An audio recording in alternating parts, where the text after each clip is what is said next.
Hola, buenas tardes. ¿Qué tal? Mira, mi nombre es Vidal Paz Robles y hoy contigo voy a compartir la parte de educación inclusiva, la conceptualización de esto. ¿Qué es la inclusión? Primeramente, entendamos este concepto. Es un concepto teórico de la pedagogía que hace referencia al modo en que la escuela debe dar respuesta a la diversidad. Y entendemos por diversidad porque dentro del aula nos caen distintos perfiles los que tenemos que atender como docente. Es importante entender estos cuatro segmentos. Exclusión. Tenemos que dejar fuera a los que presentan cierta discapacidad. Término ya obsoleto. Segregación. Cuando los juntamos y los separamos a estas personas. Integración, cuando así en grupo los metemos dentro de. Pero la esencia es principalmente que veamos lo que es inclusión. Como lo vemos en la imagen, inclusión es tenerlos ahí con nosotros, entender la diversidad, diseñar materiales para todos ellos. Es por eso que debemos de entender que todos somos diferentes, todos somos diferentes. Por ende, podemos hablar de personas con ciertas discapacidades o no discapacidades, que pueden ser hasta sobresalientes o superdotados, que también debemos de diversificar el material para ellos. Educación inclusiva, nosotros hablamos como un modelo de educación que pretende atender a las necesidades de todos los niños y niñas, jóvenes y adultos, considerando especialmente aquellos casos en los que puede existir un riesgo de exclusión social, donde nosotros podemos dejarlos fuera de. Es importante también entender que hay conceptos que en ocasiones los asimilamos como iguales y son muy distintos cada uno de ellos, como síndrome, trastorno, deficiencia, minusvalía y discapacidad. Cuando hablamos de estos conceptos, entendemos por síndrome como un conjunto de síntomas en un mismo contexto y trastorno, en alguna alteración o cambio que produce un comportamiento diverso en el ser humano.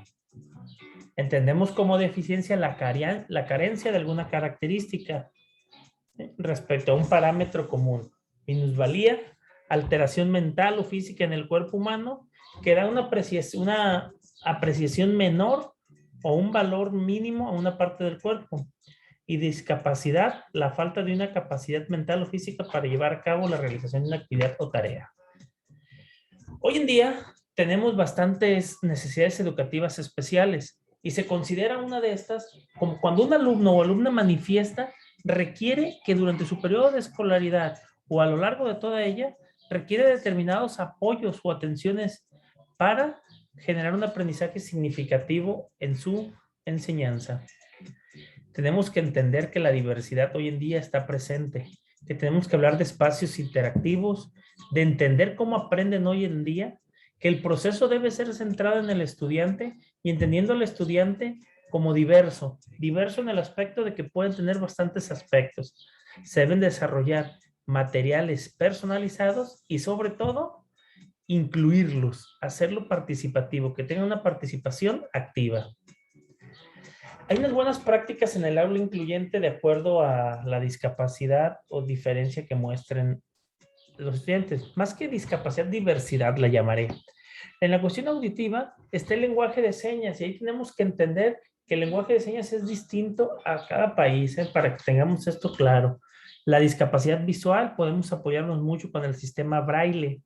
En la discapacidad motora, siempre puedes preguntar cómo puedes apoyar. Ellos no se van a sentir ofendidos, al contrario, hay que buscar cómo apoyarles, pero tratando de desarrollar independencia en ellos.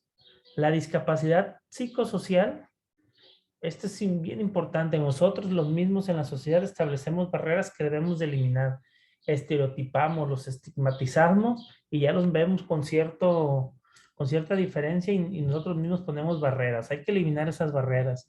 En la parte del síndrome de Asperger, ojo aquí, ellos tienen dificultades para socializar y para comunicarse y flexibilidad. Debemos de irlos sumando poco a poco y entenderlos cómo funciona su síndrome para nosotros apoyarlos. Cierro en esta ocasión con esto hincapié. Todos somos diferentes, no pongamos barreras nosotros mismos, siempre hay que tenerlo en la mente. Y como docentes debemos de diversificar para todos nuestros estudiantes. Me despido, gracias por la atención. Mi nombre es Vidal Paz Robles, formo parte del TEC El Grullo y puedes contactarme en el correo vidal.paz@elgrullo.com www.tecmm.edu.mx. Muchas gracias por la atención.